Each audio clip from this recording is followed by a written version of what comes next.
Well, I mean, we're going to start with Duke, and it makes actually, doubleheader kind of all the sports it makes sense for. They're almost halfway to their next game already, and we're still trying to get over the Arizona win last night. They got to be thinking 100% about Alabama. But here's what I know.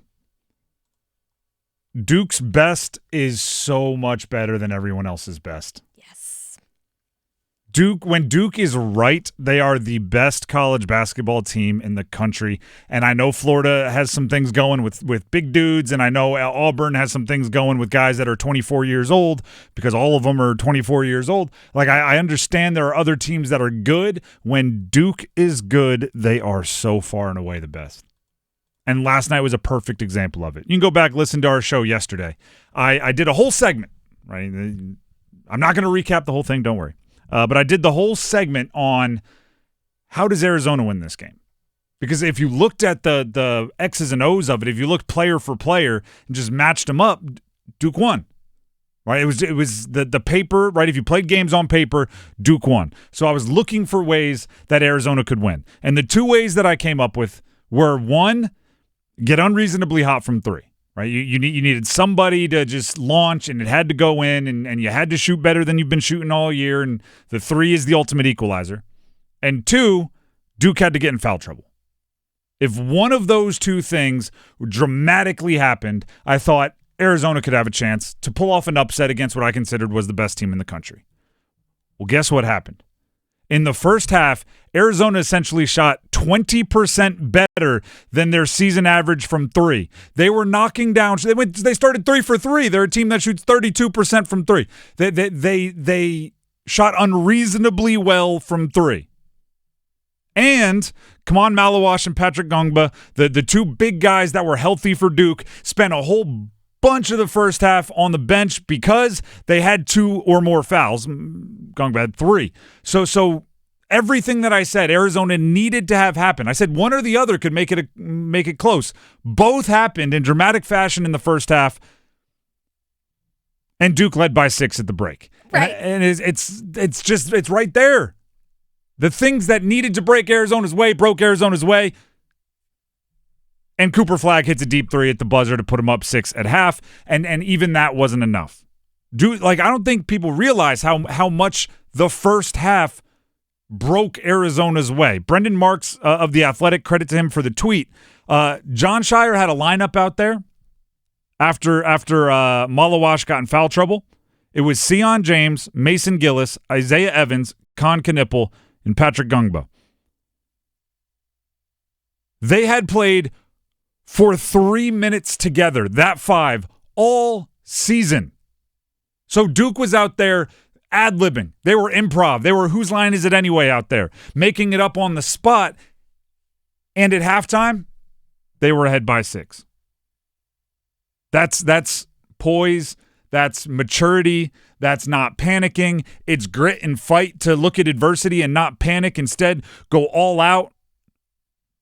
And that's what John Shire, the head coach, talked about after the game. The poise and togetherness is something that he's proud of with that unit.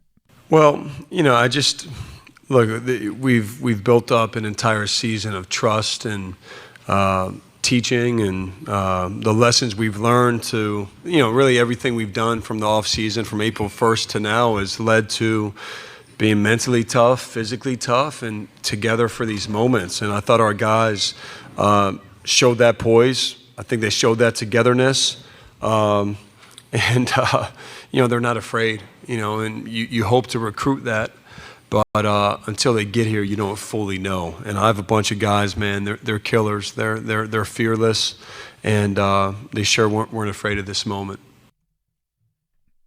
They weren't afraid of the moment. That's the difference. I've been talking about it all year between last year's Duke team and this year's Duke team. Is last year's Duke team, when they got smacked in the face, whined and said, "Why did you smack me?" This year's Duke team, when they get smacked in the face, punch you in the mouth.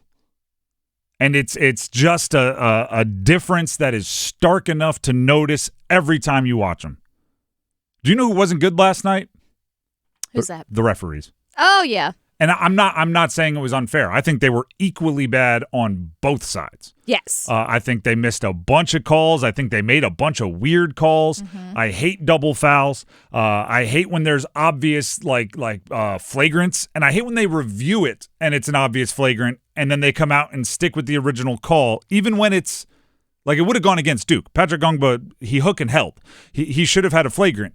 But when the refs go over and watch it, and everyone is like, oh, yeah, there it is. We know what's going to happen. And then they come out and say common foul, it makes you question their competence. So the refs weren't good. Last year's Duke team, that would have unraveled them. This year's Duke team, I guess we better make the shot anyway because we're not going to get the foul call. Better dunk it, right? But instead of settling for the soft jumper, I better pump fake and drive because we don't know if we're going to get the call. It's so much better. Caleb Love would have unraveled the team last year. We've seen Caleb Love unravel Duke teams in the past. He had the game of his life last night. He played every minute. Yes. Did not come out, scored 35 points, hit 5 threes, had 5 assists, just 1 turnover. You know how this is going to end. And Duke still won. I was thinking about this during the night, right? Because I obviously I live online in sports circles, and I saw the UNC fans, right? Oh, you may have retired Kevin Love. Goodness, you may have retired Caleb Love, but we retired Coach K. We retired the rivalry, and they were all showing the Final Four shot, and they were showing the last game in Cameron for Coach K. And it actually it brought me to a conversation I've had with my dad. My dad's a Duke fan. I've said that. Hopefully that's not shocking to anybody.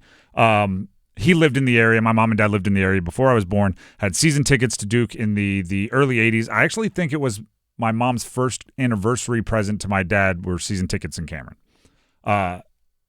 It was funny a couple years ago because mid 80s that's important to all of this because that's when Coach K was establishing himself, but he was already the coach when they showed up, and my dad was a big Coach K fan, as many Duke fans are. And it was like halfway through last season, I was talking on the phone with my dad, and he's obviously excited that I now get to cover Duke and the ACC in general, and he's still watching Duke games, and he's still into it. And he goes, I wasn't sure I was going to. I didn't know if I was a Coach K fan or if I was a Duke fan. Oh, yeah. And now that Coach K is gone, I'm still into it. Turns out I'm a Duke fan, right? Because he read all the books about Coach K and all the speeches and all the motivational quotes and all that. And it's like, turns out I'm a Duke fan. I think that's almost happening right now with the ACC, where it's like they thought Caleb Love and UNC had done in Coach K and Duke, and they ruined Coach K and Duke. And as you watch this year's Duke team, you're like, oh, turns out it wasn't just Coach K. Turns out it was kind of Duke. Because if you watched Duke last night, Caleb Love was on the floor, just like he was 3 years ago. Caleb Love was making shots, just like he was 3 years ago. But Duke had the best player in the country. They have the best team in the country. If you go by Coach of the Year finalists, they have a finalist for the best coach in the country. They had the best recruiting in the country. They had the highest payroll in the country. They're all still there. And it was another one of those choose your own path to victories. Tyrese Proctor had been the story of the 3 previous games. Came out in this one, hit his first 3, had 7 points in the first 8 minutes, looked like it was going to be another, all right, Tyrese Proctor is cruising game. Finished with 7 points, did not score the rest of the game. Yeah. But Sion James and Con Knipple went 5 of 6 combined from 3. Cooper Flagg had 30. And my goodness, the lobs. If you drive to the bucket and you're on Duke and anyone comes to help, just blindly throw the ball up towards the bucket and somebody is going to catch it and dunk it. Malawash had 13 points. Gungba had 8, and it felt like every single one of them were just catch and put it in the bucket. And Malawash actually missed 1 or 2. It's a choose your own path to Duke winning.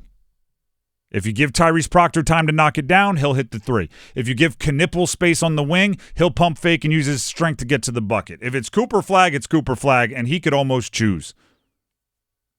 We're going to talk about it later on, but Shire doesn't want Cooper Flagg to defer. I think it's kind of awesome that occasionally he does, because he could do what he did last night whenever he wants. Exactly. But if that's not the most efficient way to score, he doesn't do it. And now they get to play Alabama I almost said next week, tomorrow. Yeah, 8:49. In just about every old school raw counting statistic, Alabama's best offense in the country, right? Total points, pace, they get up and down, they knock down volume threes. They just broke the record for NCAA threes in a single game. Sears going crazy. 10 threes. That's bananas. Just about every modern analytic, Duke has the best offense in the country. If you look at points per possession, if you look at Ken Palm offensive efficiency. So if you believe in RB, we'll use baseball, yesterday's opening day. If you believe that you find the best hitter by like batting average, RBIs, and home runs, that's Alabama. If you believe you find the best hitter with on-base percentage, WAR, and offensive win share, that's Duke. And they're going to play on Saturday, the two best offenses in the country. It's going to be electric.